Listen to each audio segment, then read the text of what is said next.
We'll try to address all the questions as best we can. It's a really packed room. Just a few housekeeping items. I know it'll be hard to move through the crowd, but if you do need to use the restrooms, they're over here on my left, your right. Or outside. Be strong. Also, just in case we do have an emergency within this building, there's the main door that you came in through. There's also an exit over here on this side where the law enforcement officers are. Also, if you go through the hallway, continue past the bathrooms and straight out, there's also an exit door out that way. So if something would happen, and then if you could, maybe just keep track of the person on your left and on your right.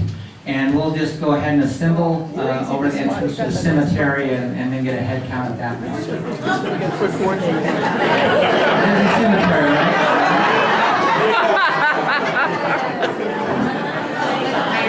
Coordinated at the cemetery. Whatever the big sign arch is over there. So my name's Paul Gibbs, and I'm running the mic today. And I'm part of a fire information officer training with the California Agency Type 1 team. And what we'll do is we're going to have 3 primary guest speakers here tonight. And we'd like for you to just go ahead and hold your questions till the end. Let them all give their presentation so we can get through all the information they have to provide for you. And they might answer some of your questions as they're going ahead and speaking. So let's give them a chance to get through, and then we'll go ahead and open it up for questions. We'll see which of the individuals would be best to deal with your question. And if there's folks who need to or want to stay later and ask individual questions, don't feel comfortable asking them in front of the room, that's fine too. We'll stay around a little bit longer and pick up any of those questions that we need to. So we're here for a community for the Stuart Creek 2 fire, as I'm sure you're all aware. We have a map here, sorry, I'll move this way. Over here that we'll be referencing and stuff. The big pinkish blob is the current fire perimeter that we have mapped. There are some handouts over here. If you haven't gotten them already, it'll probably be difficult at this point. But at the end of the meeting, if you need to, you can go ahead and pick them up. One's an agenda, which will probably only be useful to let you know some names if you need to get a hold of those people later. There's some sign-in sheets over there too, so you can sign in and provide some information. There's an update which is very similar to what they've been handing out, the information officers at the store and stuff, so you might have seen that. If not, there's some over there. And then there's also this map that's on an 8.5 by 11 sheet of paper, so if you need to see that map, that's there also. And also, one of the things in the handout it has a list of the number of resources that we have assigned to this fire. There's approximately 400 people assigned to the fire right now. And there's 13 hand crews, which are 20 people each.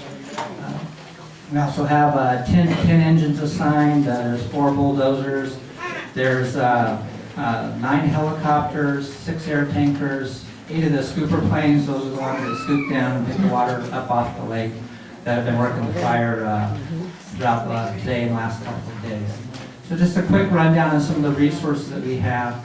And then again, on the questions, if you have multiple questions, maybe just ask one at a time, and then be quiet so everyone can hear the answer. If it's hard to hear the question, well, either myself or whoever has the mic will try to repeat the question so everyone can hear it. I think we can do that. That would help. And if you have multiple questions, maybe ask one, let other people have a chance to ask a question, then we can come back to your additional question or questions, whatever you may have. Okay, so the first person we have is Jerry McGowan. Jerry McGowan is our incident commander on California Type Team 1. Good afternoon, everyone. Good afternoon. As Paul was saying, hi, how are you doing? Good giant mosquito. As Paul said, I'm the incident commander for the team that we came in yesterday, or actually the day before. Started transitioning with another team that was here, and been working on this fire for pretty much the day today and part of yesterday. And one of the things that we've been doing is, it's called Stuart Creek 2. and it's approximately 40,000 acres. The blob here is representing 40,000 acres. And as Paul said, you know, the assets that we got on there is approximately 400 people. There's going to probably be more coming. There's still more coming as we just talk now, and some aircraft and all that good stuff. So that being said, everybody knows here from Alaska that it's been very dry and the temperatures have been up, RH has been down, and you know the type of fuel that you were living in is the black spruce and all that good stuff, and you know how it burns. I don't think there's anybody in this room that doesn't know that, right? Yeah, okay. So that's what we got, that's the type of fire we got, and if we were to go around here and talk about where the fire is and all that kind of stuff, this fire front, the Quarry Road here, the Quarry Road, I don't have a pointer, so I apologize unless somebody has one I can borrow. There you go. Oh, there's one. All right. Okay, so It works. over here at Quarry Road, the fire bumped on here. It started backing and Use the mic, they can't hear you. I can't hear you. It bumped here in the Quarry Road. And in the hardwoods there, the fire holds up. It gives a little bit of opportunity for the firefighters to get out there, it gets away from the spruce, and it moderates the burn. The fire doesn't just take off running and get in there, and the crews can get in there and start working on it. So that's what we've been doing. The good thing about this is it gives us I'm using this gentleman's cane.